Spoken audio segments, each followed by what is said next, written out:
My name is Mary Naylor, and I'm the founder and CEO of VIP Desk. So what a concierge service is, if you're familiar with a concierge in a hotel, it's taking that concept and we put the concierge in the lobby of an office building where people worked. So if you worked there, you could stop by the concierge desk, order flowers, gifts, theater, event tickets, limo services, catering. So we were really like a personal assistant to everyone that worked in the office building. I had absolutely no idea what I wanted to do before I got my first job. I was a liberal arts major, communication studies was my degree at the University of California, Santa Barbara, and I really didn't have any clue what I wanted to do afterwards. And what many people advised me to do is if you were liberal arts and you didn't have a direction, go to law school. So that was my plan. I did not end up going to law school. I actually applied to law school. I was accepted at American University in Washington, D.C., and literally 2 weeks before I was about to start, I started my first company. And so I dropped out. My first company is called Concierge, and I got the idea while I was flying on an airplane. I was reading a magazine, and there was an article about a woman who had started a concierge company serving office buildings in California.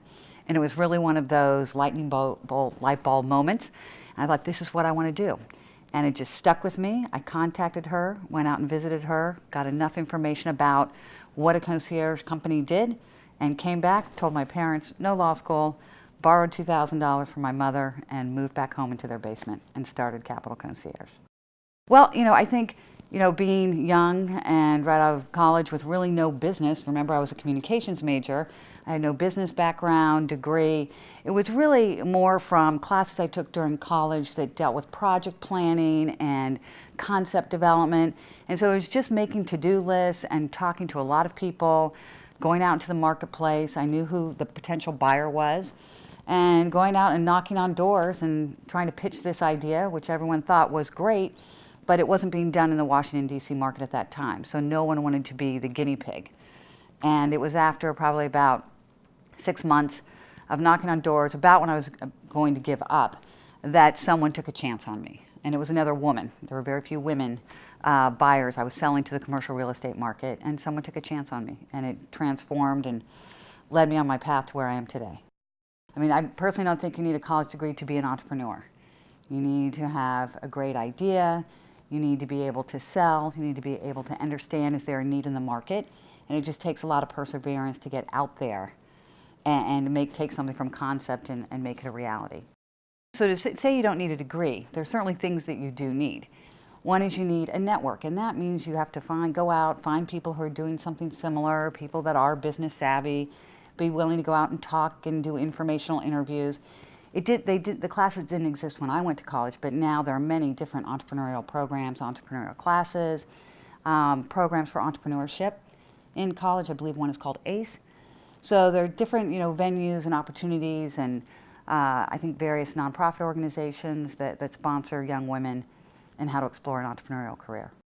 If I could do my college career over, I was too studious, meaning I just focused on my classes. I went to the library every day until 11 at night, and I should have spent more time in extracurricular activities, clubs, internships, to have probably greater exposure to more opportunities and people. And maybe that was one of the reasons I was clueless.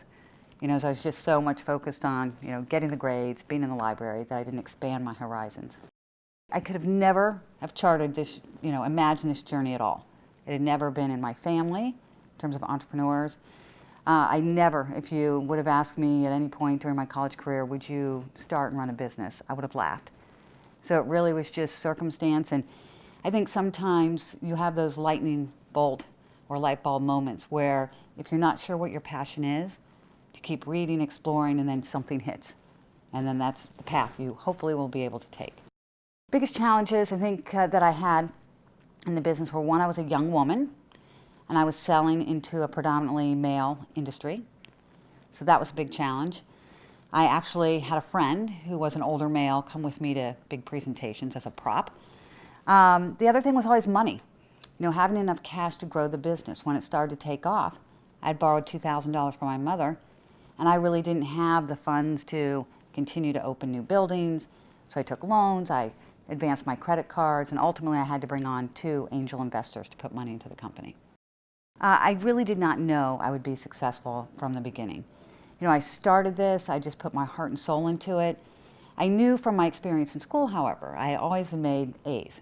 So I knew that if you worked hard enough, you're very goal-oriented, that I could be successful with what I put my mind to. But I didn't enter into it saying, you know, am I going to be successful? I think I'm going to be successful. I just plowed ahead and did what I thought I needed to do.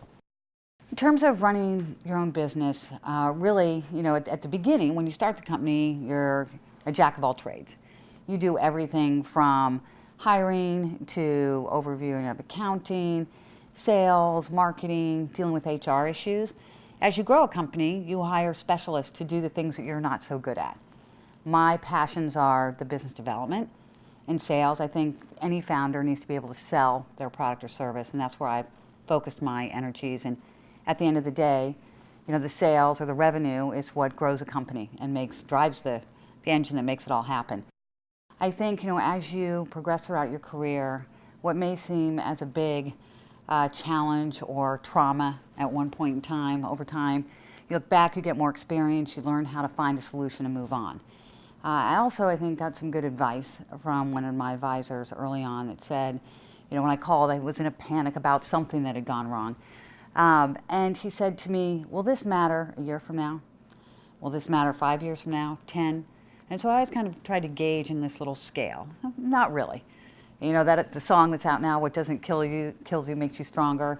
So really, you know, any of the business bumps in the road, you know, they may be hard, they may be challenging, but, you know, you just kind of move through them, and there will be continual, you know, peaks. There's big highs and big lows, I think, in running your own company. And you embrace the highs, and you ultimately learn how to just flow with the lows.